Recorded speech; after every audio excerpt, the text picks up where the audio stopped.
आपल्या मर्जीतील माणसाला फायदा पोहोचवण्यासाठी थेट सरकारी नियमांची मोडतोड केली जात असल्याचा प्रकार सिडकोमध्ये घडत असल्याचं बोललं जात आहे। याबद्दल सिडकोचे एमडी आणि संचालक विजय सिंगल यांच्यासोबत आणि सिडको प्रशासनाच्या वतीने माहिती घेण्याचा प्रयत्न केला, मात्र अद्यापपर्यंत कोणतीही प्रतिक्रिया मिळाली नाही। त्यामुळे या प्रकरणामध्ये सिडको काही लपवण्याचा प्रयत्न करतंय का असा प्रश्न देखील उपस्थित होतोय। आणि या संदर्भात आढावा घेतलाय आमच्या प्रतिनिधी आकांक्षा देशमुख यांनी। पाहूयात।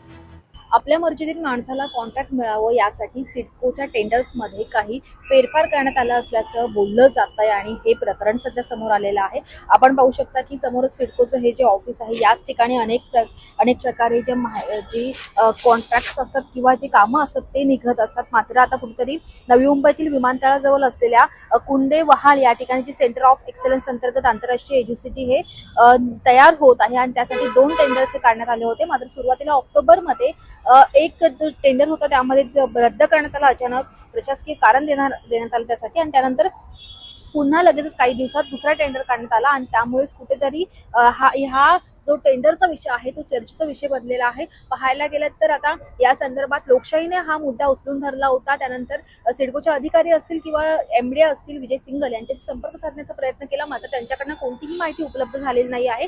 त्यानंतर पीआरओशी देखील संपर्क साधण्याचा प्रयत्न केला, मात्र कोणतीही माहिती अद्याप आपल्याकडे आलेली नाही आहे। त्यामुळे कुठेतरी ही दिशाभूल करतात का सिडको, यावर कधी स्पष्टीकरण देणार हे देखील पाहणं तितकंच महत्त्वाचं असेल। नाहीतर त्याचसोबत पाहायला गेलं तर आता जे सिडको हे नगरविकास खात्याच्या अंतर्गत येत आहे आणि नगरविकास खातं हे एकनाथ शिंदे यांच्याकडे आहे। त्यामुळे आता एकनाथ शिंदे यावर काय प्रतिक्रिया देतात किंवा उच्चस्तरीय चौकशी होते का हे देखील पाहणं तितकंच महत्त्वाचं असेल। व्हिडिओ जर्नलिस्ट सुनीलसह मी आकांक्षा देशमुख, लोकशाही मराठी, नवी मुंबई।